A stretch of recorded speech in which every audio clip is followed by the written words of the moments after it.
Hello viewers. It's not viewers, is it? Hello watchers. No, it's not watchers. Hello listeners. I'll come in again. Hello out there listeners. Yes, I'm finally here. I've arrived at the Handsworth Community Garden at Handsworth, South Yorkshire. Where else? And you can hear the chiming of the clock behind. It just sets the scene. Now, it is quite a damp day today. We do have a degree of precipitation in the atmosphere. And it is raining cats and those other things. But I'm here to meet the people who work on the community farm. No, that's Healy. That's Healy. I've mixed it with Healy now. I'm here to meet the people who work on the community garden. I think somebody is from Healy. Am I right, Darryl? You are correct. I am right. How did you know that? You've got inside information. I have, yes. I'm pleased to meet you, sir. It's nice me, to meet Sheridan. you. Sheridan Shacklethwaite. Have a muddy paw. At last we meet. So, as a volunteer on here, what will you be expecting me to do? To do some food growing. Grow some food? To grow some food. Right. To help us grow food all together. Yes. And join in with the different tasks. Tasks? Tasks. What's a task? A task is a task pronounced by someone who comes from London. I see. I understand it. I've only been here 35 years, so I'm not native yet. I understand it implicitly, sir. I do work. Yeah. Yes. So sorry about that, That's but fine. Yes. yeah, you'll Good. get used to it. Yeah, it's quite a decent sized garden, and so we try and grow a whole load of different stuff here. And because it's raining heavily outside at the moment, we are in a greenhouse, which is due for restoration work, which we're hoping to try and do in the next few months. We've also got a big polytunnel we've just restored as well. In that polytunnel last year we grew tomatoes, peppers, celery, aubergines, parsley. So, you know, we tried to grow a little bit to what the interests of the individuals coming along are as well. So if you had any particular tasty treat you like to enjoy, we could have a go at growing it if we don't already grow it. Well, I'm very partial to those legumes. What are exactly are legumes? Legume could be anything from a pea or a bean. That sort of thing. To even some trees are Yes. leguminous trees actually as well. Right. They're Oh, yes, generally yeah. not edible, but like the alder trees are legume. Well, I've eaten some things from farms from in Lincolnshire which I didn't think were edible, but and they've got things like gourds, gourds, and yeah, yes, yeah, we grow gourds here. Well, we grew pumpkins here last year, pumpkins, which are a version of a gourd. They're less dense fleshed. That's all. Would you say they were good pumpkins? They are excellent pumpkins. I think the vote was that they were good, and we'll Would grow you say some more. they were smashing pumpkins? You could say that, yeah. That sounds like vandalism to me, but I get your drift. So I've worked out a little thing for the radio, a little bit of a jingle. I'm going to say, when you come to the Handsworth Community Garden, if you like the ground, then stick around. But if you've got to split, then dig a spit. Now, do you think there's something in that has... Do you think it's catchy? Yeah, it's technically correct as well, digging a spit, that's right. I was going to say, if you dig the ground, as in dig like they used to say in the 1960s, you know, when I was young, dig. Oh, you dig it. Yeah. A spit is a spade's length. Yeah, that's the depth of the spade's blade into the ground. The depth of the spade... Oh, no, I can't say that with these. The depth, say it again. Not sure I can now. The depth. The depth of the spade's blade. The depth of the spade's blade. Just the blade, not like the hand as well. We're talking about a foot and a half deep at the very most. Foot and a half deep. At very most, maybe a foot for a good length blade. Dug a foot, I'd be all right.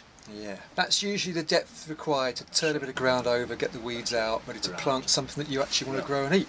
Yes, yeah. Though, to get more technical, in some cases we are trying to reduce the amount of digging to save our backs and to make it easier for everyone to be involved. To save your backs, yes. Yeah, I so can see why. Yeah. Mulching, covering the ground over with black plastic for the winter so it's weed free when you come to the spring to plant, and actually reduce the amount of digging because we've actually done a lot of digging already. I mean, Steve over here has been doing a lot of digging last year. Steve, yes. You know. You've been involved in the community garden some time now, haven't you? That's right, yeah. From more or less when we Yeah. first started. Yeah. Yeah. Do you find it stimulates all your senses being here? Yeah, Right. yeah, it does. Yeah. It stimulates your mind and body. Yeah.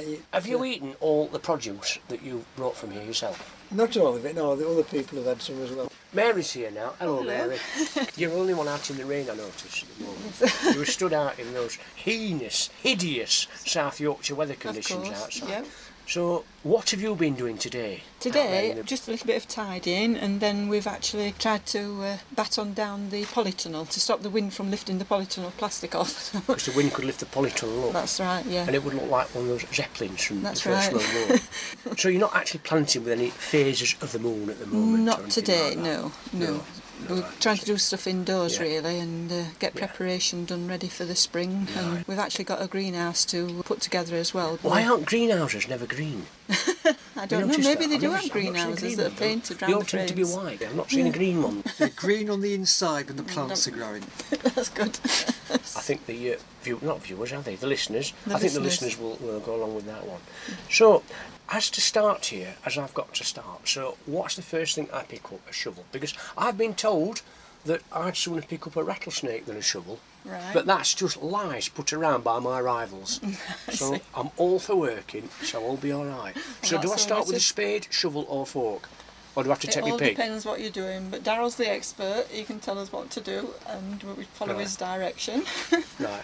We tend to use a spade and a fork. Yeah. We have used pick on occasion, but not very often. What's your weapon of choice, Steve? Would you say? Whichever comes to hand, what's it like Mary says, whatever job we're doing. Do you use a dibber at all? Divot, yeah, I have used Do divot, you? yeah, well, I can divot with the rest of people, yeah. Yes. Yeah. Dip, dip, Well, that dip. sounds Yeah, good. yeah, Oh, here we we've have just it. got one to It's show here. a T-shaped dibber.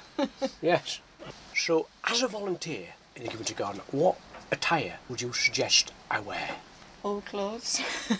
Nothing sort of smart. I've We don't nothing want your new anyway. suits. We want your wellies, Well, yes, I've got those. and probably a good hat, Good hat. Well, a this good is all right. This waterproof one. coat. A good waterproof coat. It's got a few holes in it, Yeah. but it'll be all right. Yeah, so that should be good. Right. And plenty of thermals on the cold days. Get Yes. your long johns on and your thermal vests. Thermal vests, string vests. I've got one of those. They should keep warm as well. We might be able to use those string Right. vests for holding onions in, actually. For holding onions in now, Yep. there's a thing. Right, yeah. So, talking about onions, who was this Lady of Shalott that I've heard about? Does she work on the community garden as well? No, but we do grow some shallots. You grow some shallots? Yes. The Lady of Shalott Shallot, yeah. said that shallot. That's shallot. Yeah, we had quite a few of those last year, didn't we? So we've done well. Right, I do like the size of those hollyhocks. Sorry, you're not growing hollyhocks, are you? No. Right. No. Yeah. We can do. You can't eat them though, can you? No. Right. Not good. Not a No, good idea. nothing like that, No. right. But good for the wildlife. But we Good for like the- the bees and all the flies, hoverflies and things to come along and pollinate stuff. So I see, so you get a that's cross-pollination. right. Yeah. Right, that's very interesting. I That. have problems with Yeah. the white butterflies and things. The laying cabbage their white eggs, butterflies. Cabbage white butterflies. I just want to ask you, at the end of the day, where does one wash one's wellies off? We've got a bucket at the end. A bucket. A bucket. How big is this bucket? It's a fair size. You can get one in at a time though, It's so you need to sizeable. balance on one leg. So practice your Right. balancing skills while you're I can do exercising. that. I'll be alright? learning it at yoga, and I might be able to make it coincide and run concurrently Yeah. with me horticultural skills. That's the word. Yeah. That's the worm I'm looking for. You do have a few worms as well.